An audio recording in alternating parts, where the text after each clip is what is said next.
Boa noite. Eu sou o Ark. Estou nesta noite sobre poesia e sobre o grupo que eu dirijo, o Corpo de Voz, e sua ação mais recente, a ação Corpo Quarentena. Mas eu gostaria de agradecer ao programa Lives Cultura UFG, a Pró-Reitoria de Cultura e Extensão da UFG, as suas parcerias com a Secretaria de Comunicação da UFG, a Rádio Universitária e a TV UFG. Faço um agradecimento especial à professora Flávia Cruvinel, pró-reitora de Cultura e Extensão da UFG, pelo convite, e também ao João Vitor, pelo suporte técnico.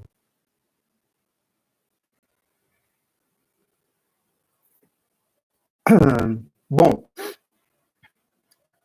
nessa atividade, como eu disse no início, eu pretendo falar de poesia e do grupo que coordeno, o Corpo de Voz.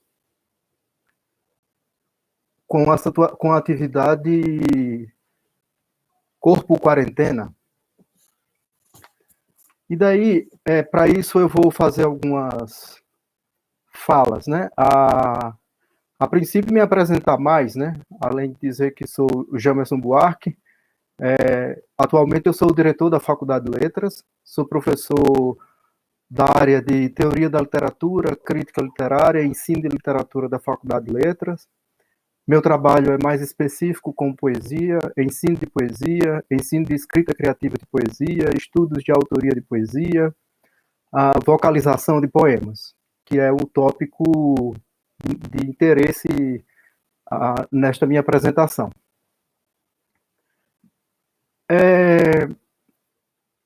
Eu quero pontuar da seguinte maneira. Primeiro eu apresento o Corpo de Voz, falo um pouco sobre ele, e na sequência eu vou falar sobre poesia nesses tempos, em tempos como este de pandemia, em tempos de crise política, em tempos de atentado aos direitos plenos da sociedade, aos direitos das pessoas, aos direitos humanos.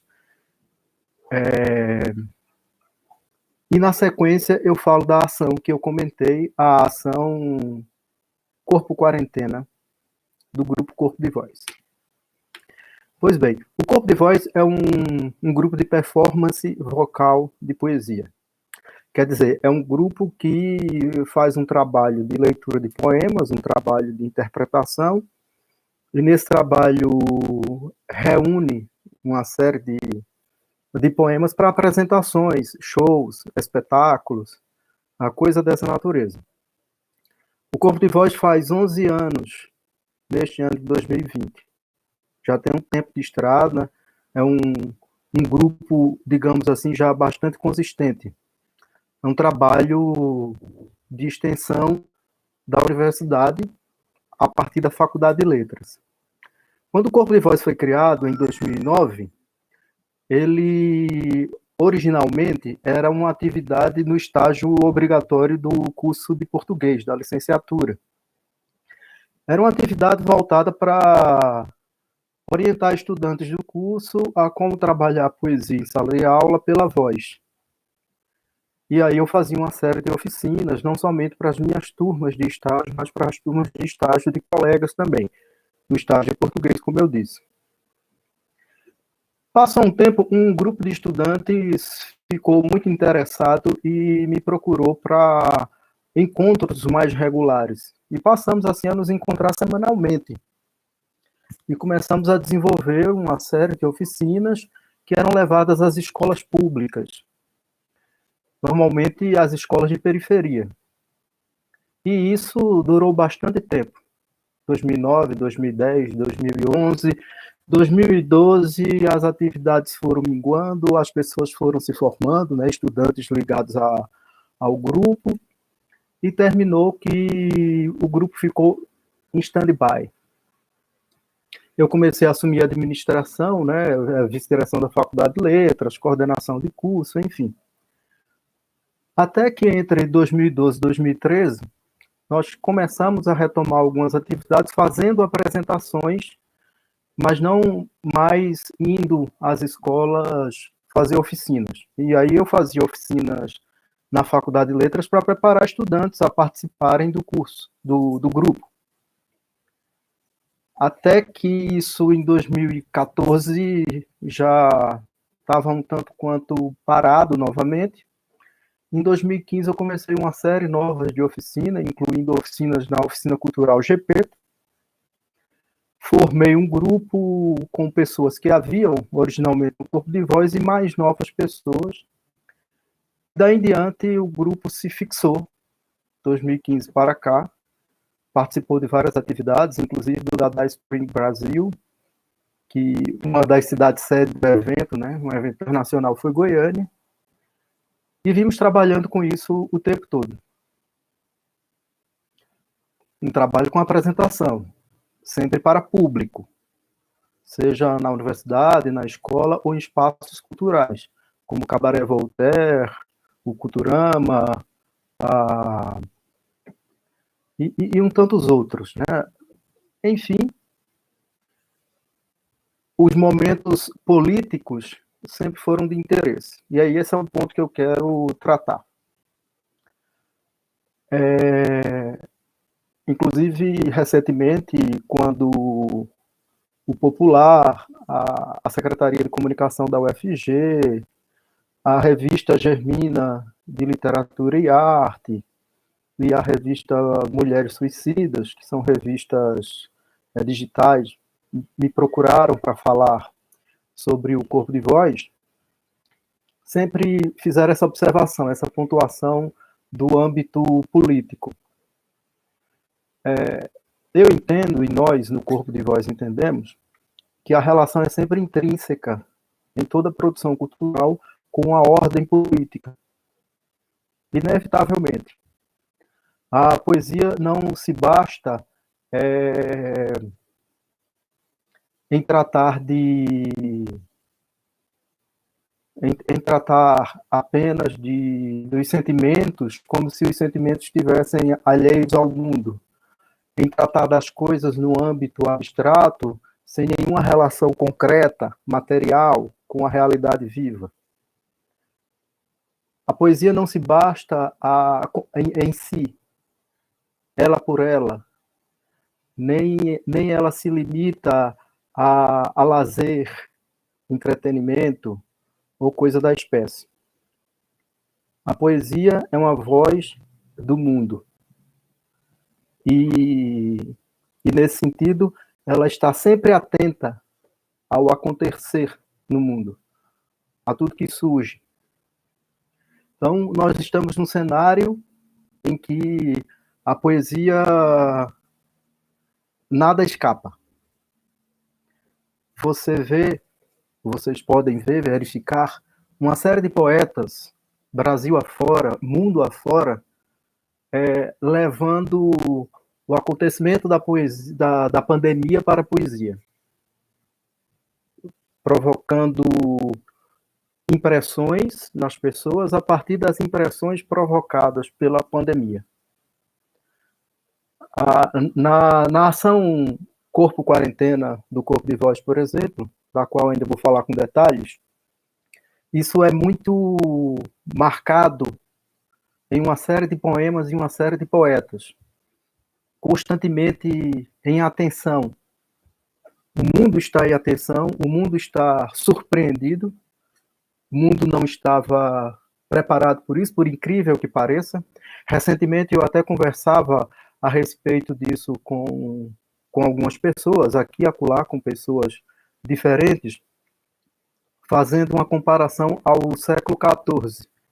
Porque se pensarmos no século XIV, no que existia de sanitarismo, de saúde, de tecnologia, de ciência, de conhecimento,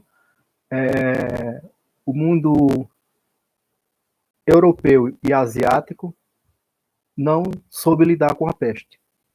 E a peste dizimou. Dizimou muito.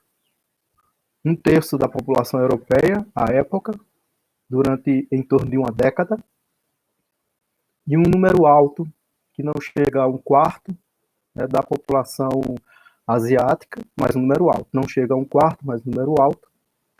Número alto, sobretudo na parte asiática fronteiriça à Europa, no mundo eurasiano.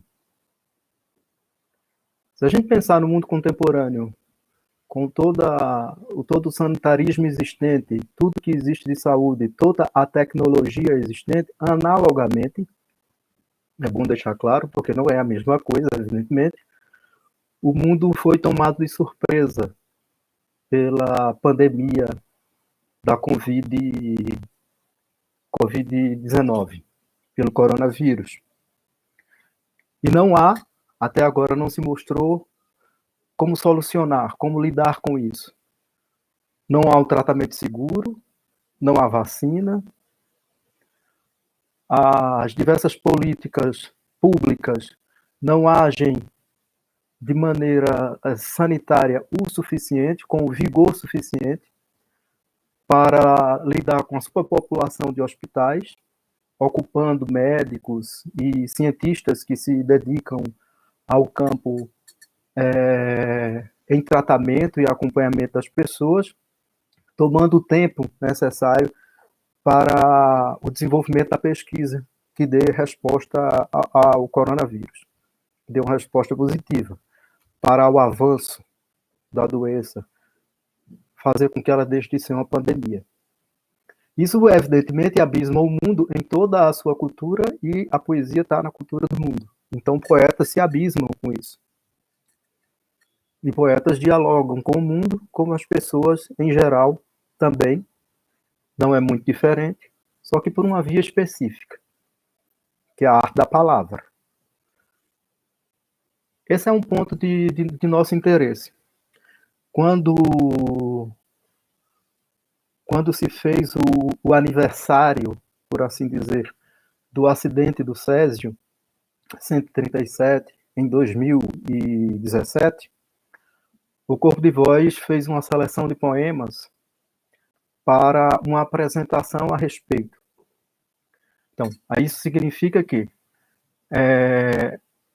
nós paramos para pensar em poesia que poderiam memorar ou trazer à memória do acidente as pessoas, fazendo com que, necessariamente, elas não vivessem o terror novamente, mas que elas não se esquecessem dele, das suas causas, de suas consequências, e como lidar com isso.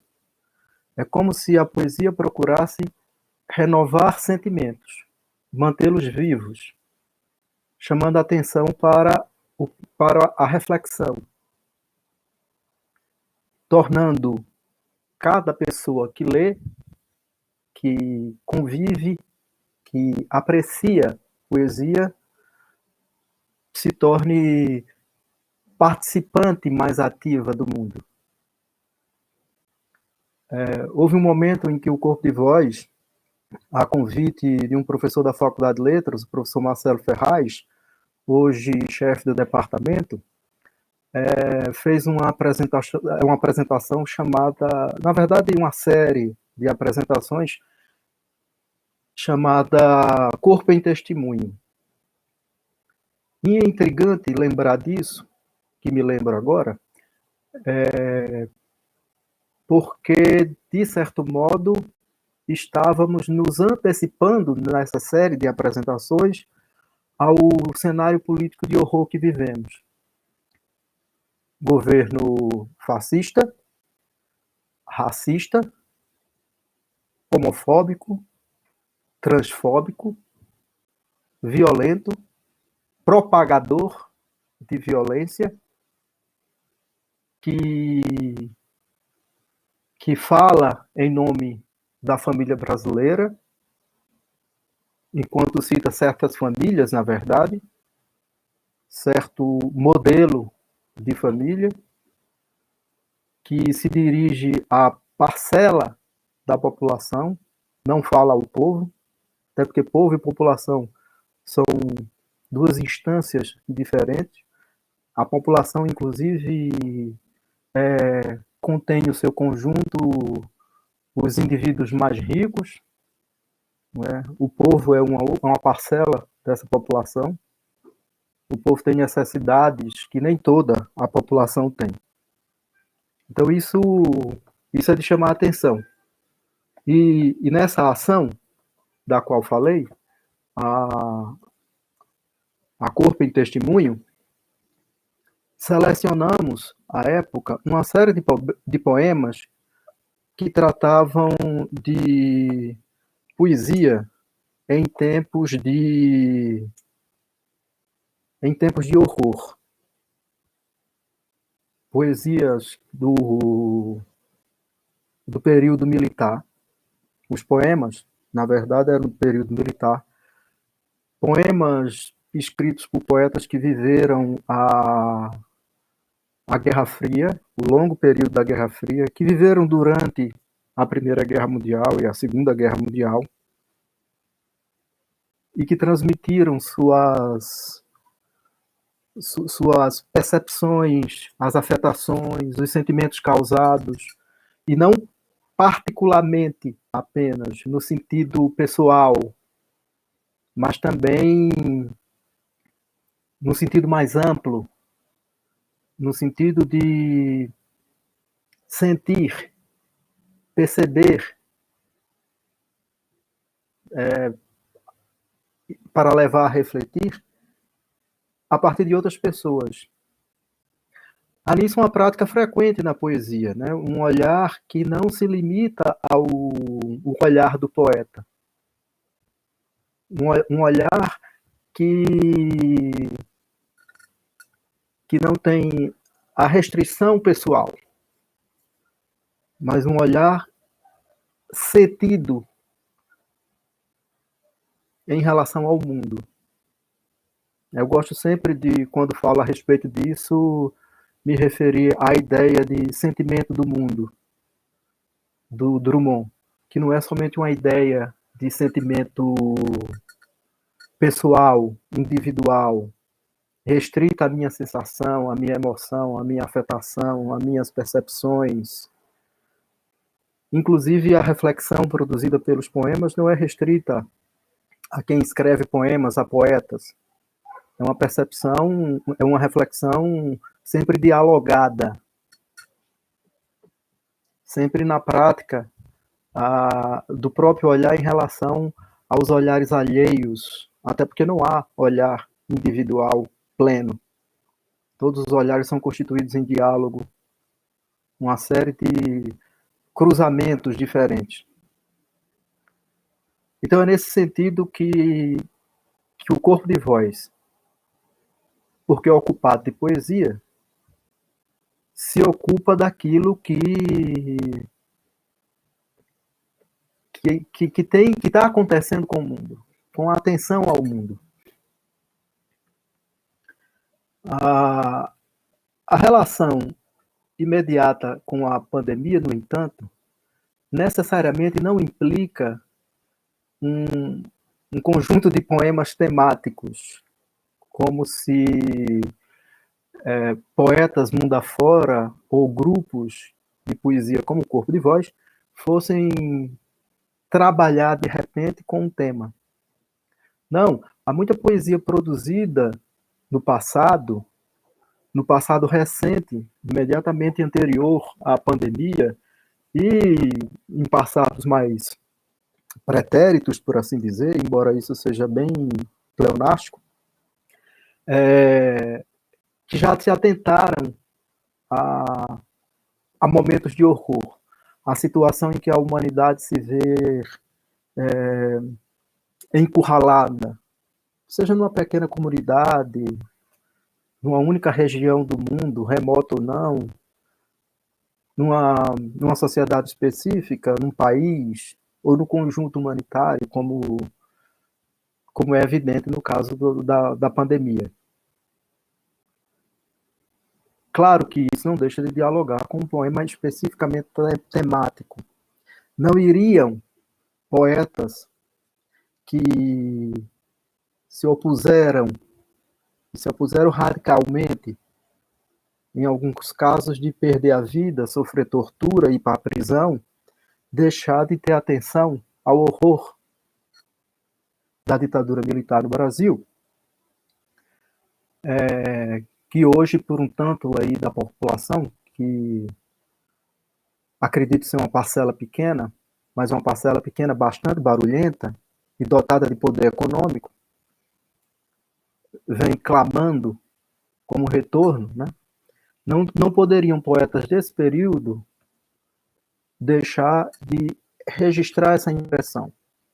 E, de repente, se na situação pandêmica eu revisito esta poesia, eu não trato exatamente de um campo temático, mas de uma reflexão diante de uma situação de horror, de uma situação de crise, em que o Estado não age, em que o Estado vê a situação grave e, mesmo assim, propaga a ideia de uma falsa gravidade, como um teste negativo constante, que na verdade é sempre falso negativo, um teste de chamar as pessoas para se exporem, levando o povo a uma marcha suicida. Até porque o povo é aquela parcela sempre mais sensível, digamos assim, mais frágil até, uma vez que em todas as situações de risco não tem as condições materiais para reagir. Isso é patente, é claro, né? Flagra-se facilmente. Nisso aponto que poesia de uma época que tratava de uma crise, ou que fazia uma reflexão sobre um estado crítico de mundo, seja no mundo mais restrito ou no mundo em sua amplitude, uma vez trazida à tona, faz a gente rememorar, renova essa memória, como eu dizia, nas pessoas, faz com que não nos esqueçamos de horror. E não esquecer do horror é muito importante para evitar o horror futuro, ou para, quando for inevitável lidar com o horror, saber lidar com ele. Esse é um ponto chave. Então, algumas pessoas, jornalistas sobretudo, me perguntaram sobre a relevância de ter um projeto como a nossa ação Corpo Quarentena. Daí eu falo dela agora.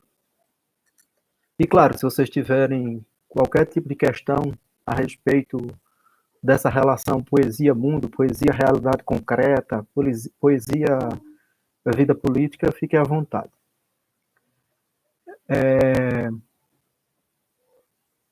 A ação surgiu em discussão que tive com a diretora do Corpo de Voz. Bom, o Corpo de Voz tem uma dupla direção, né? Eu dirijo o Corpo de Voz desde a sua criação, e a partir de 2016,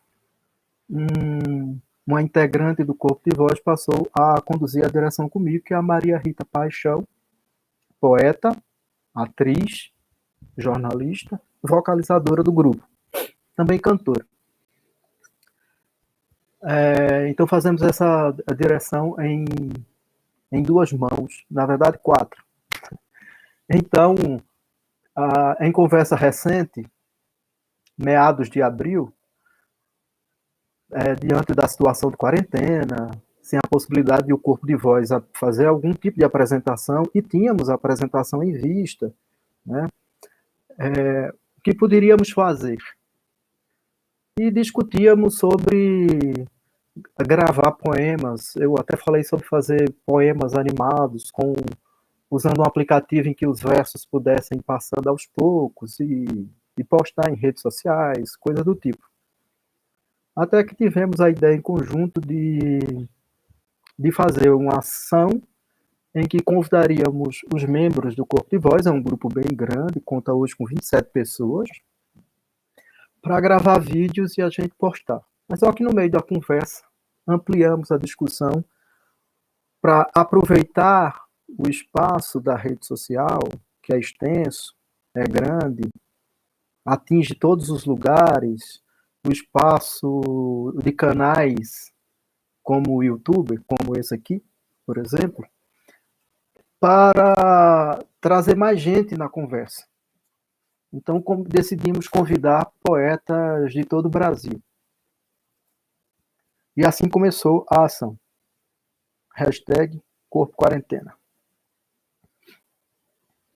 Hoje contamos com, exatamente hoje e agora, porque há pouco acabamos de fazer uma postagem, com 88 vídeos de poesia publicados no Instagram, no Facebook e no YouTube do Corpo de Voz. Prevendo 112, quando na verdade nós já temos, nas contas que fizemos hoje, 136 poetas do Brasil inteiro. Inclusive apareceu um poeta uruguaio e uma poeta brasileira radicada em Portugal. E a partir de hoje, sim, de hoje mesmo, começamos uma conversa com um grupo de poetas de Portugal e da Itália, saindo do âmbito do Brasil, que era o inicial da proposta, até porque a proposta tomou uma proporção gigantesca. Levar a poesia para as pessoas. Levar a poesia enquanto elas estão na quarentena, e que devem estar na quarentena. Devem ignorar o presidente e ficar em casa. Então, essa proposta. Fazer com que, ao acessar o Facebook, o Instagram, o YouTube, inclusive estamos indo para o Spotify, as pessoas pudessem se encontrar com a poesia. E aí sim, claro, não ignoro o fato de a poesia também funcionar como entretenimento. Não deixa de acontecer. Até porque entretenimento não ignora as condições materiais de vida, não ignora a realidade. O lazer integra o indivíduo às práticas do mundo. O lazer, a própria concepção do lazer não existe alheia à concepção do trabalho. E existe uma produção do lazer que também é trabalho. Então, se a gente pensar no trabalho do Corpo de Voz como um trabalho que leva lazer, entretenimento, veja o quanto eu repeti a palavra trabalho. Trabalhamos para tanto. Trabalhamos escolhendo poemas, reunindo poemas, produzindo os vídeos ou editando os vídeos. Poetas que contribuem, trabalham escrevendo seus poemas, gravando um vídeo, enviando para o Corpo de Voz, editá-lo e postá-lo e levar às pessoas. E aí, o outro ponto. Diante dessa face, que é fato, não é somente possível, de entretenimento da poesia, vem a face da reflexão. Porque cuidamos, na maioria dos casos, pensamos inicialmente numa totalidade, depois desistimos disso para não tolher poetas a apenas postar vídeos dentro de um campo de exigência nosso, mas na sua maioria, poemas que figuram, expressam, representam, enfatizam imagem de resistência, enfrentamento, luta, sobrevivência. Isso, na maioria dos casos, enfatiza. Tanto dos membros do Corpo de Voz, gravando poemas, sejam poemas que alguém do Corpo de Voz escreveu, porque temos poetas no grupo, e também no caso das pessoas que convidamos, de poetas que convidamos. Temos, além de mim, que sou poeta, autor de aí uns tantos livros, da Maria Rita, a diretora do Corpo de Voz, junto comigo, que também é poeta, sem publicação em livro ainda. Temos a Yane Rebouças, com o livro a ser publicado, Eugênia Fraeta, que não tem um livro de poemas publicado, tem um livro de memória chamado Luquinianas. A Fernanda Marra, Jane de Souza, Thaís Monteiro, Zé Pedro, também sem livro publicado. Então, há poetas no grupo, e convidamos poetas e também outras pessoas, né? As pessoas enviam vídeos porque gostam de poesia. Tem um poema para o momento, tem um poema para a ocasião. Então é assim que terminamos funcionando. Isso com poetas indígenas, por exemplo. Recentemente, agora, final de semana, no sábado, postamos um vídeo com a Eliane Potiguara, que é um dos nomes mais relevantes da poesia indígena brasileira. Já postamos da Márcia Cambeba, que inclusive abriu o nosso programa em 20 de abril, né?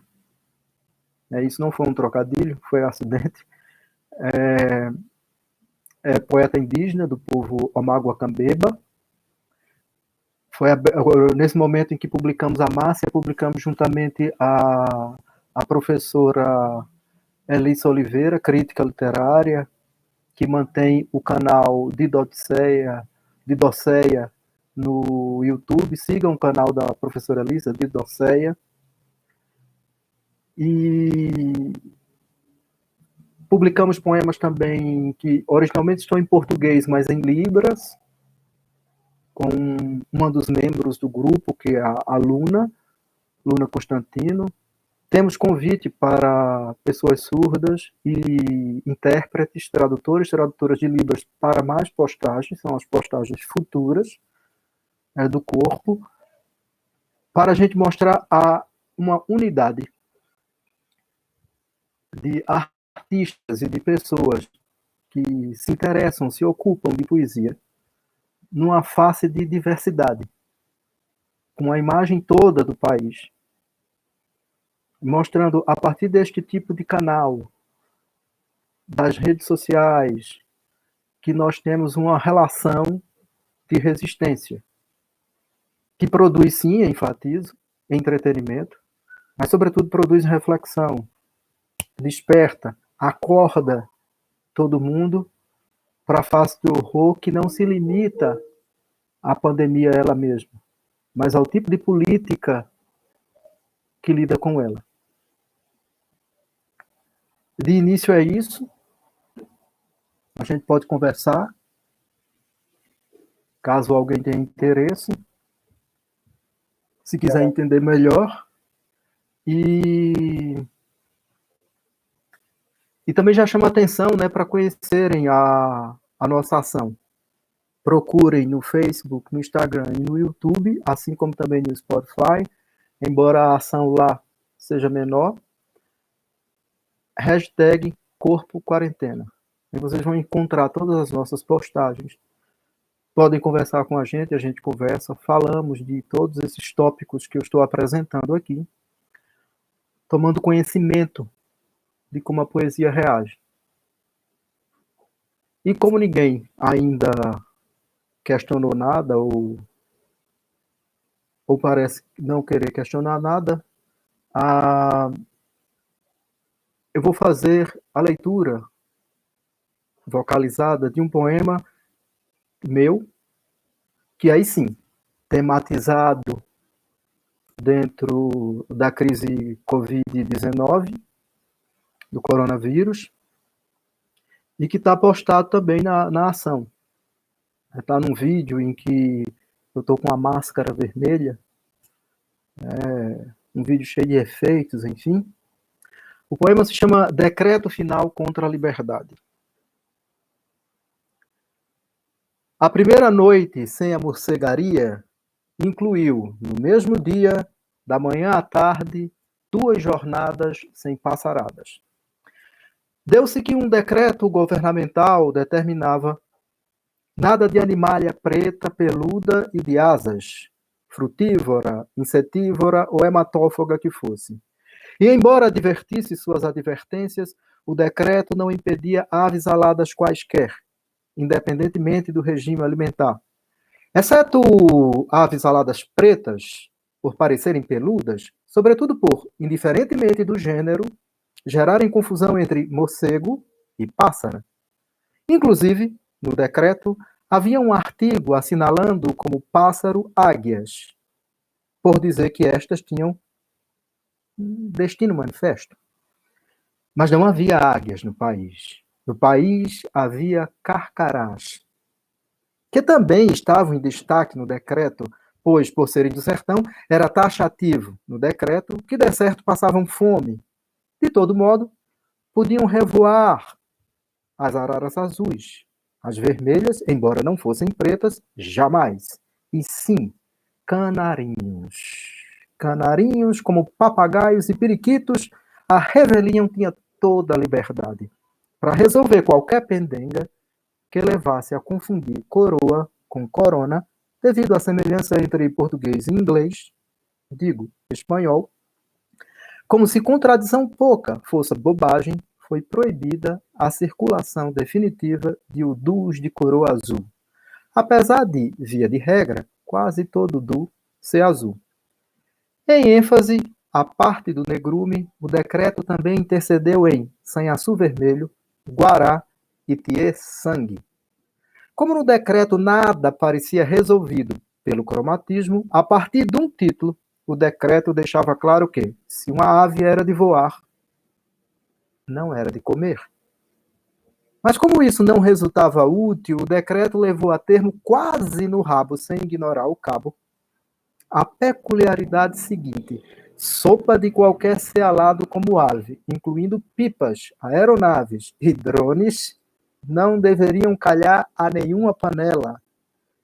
No entanto, ao que pareceu, o decreto anteviu um problema sobre as canjas de galinha.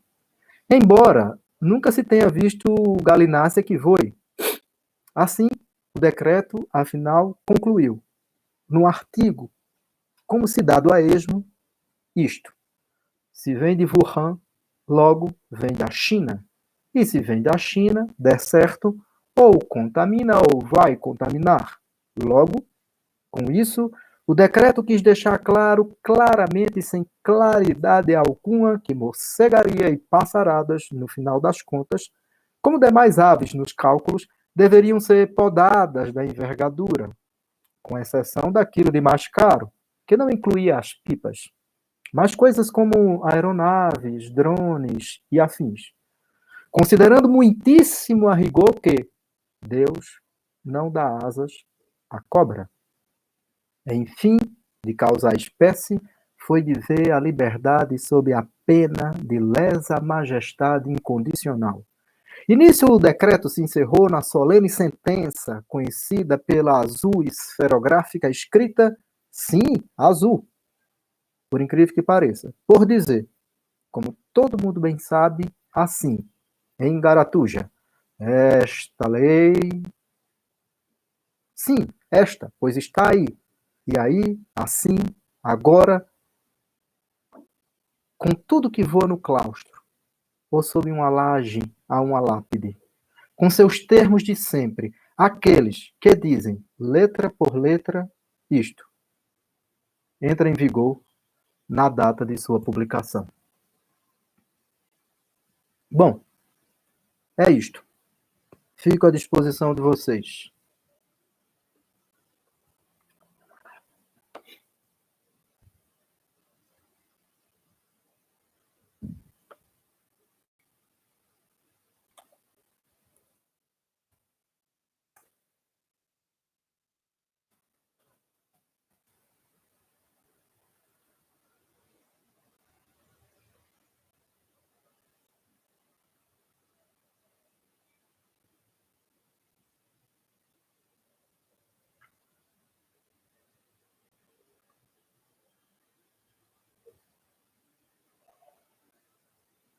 Enfim,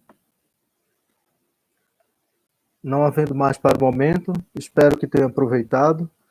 Fica aqui, digamos assim, a nossa lição de poesia, a minha lição, que também é a lição do corpo de voz, de Leiam poesia, ouçam poesia.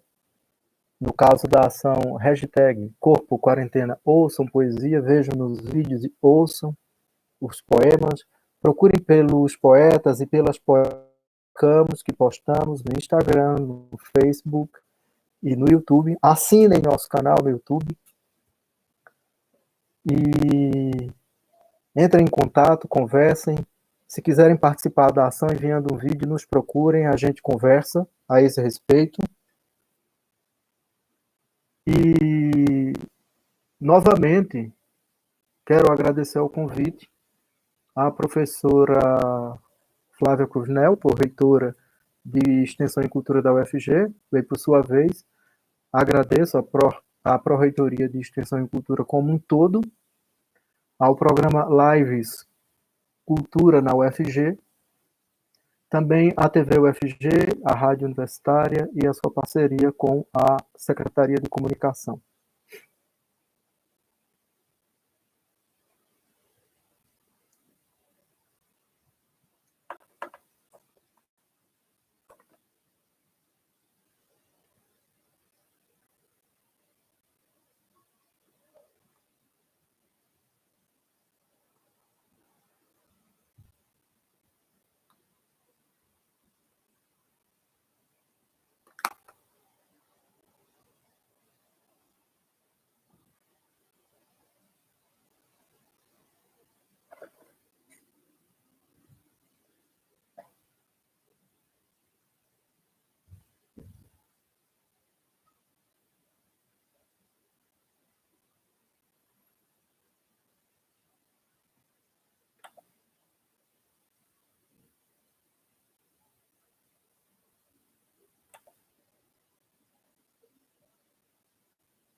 É isso.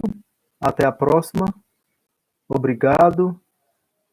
Insisto, visitem a nossa ação hashtag Corpo Quarentena.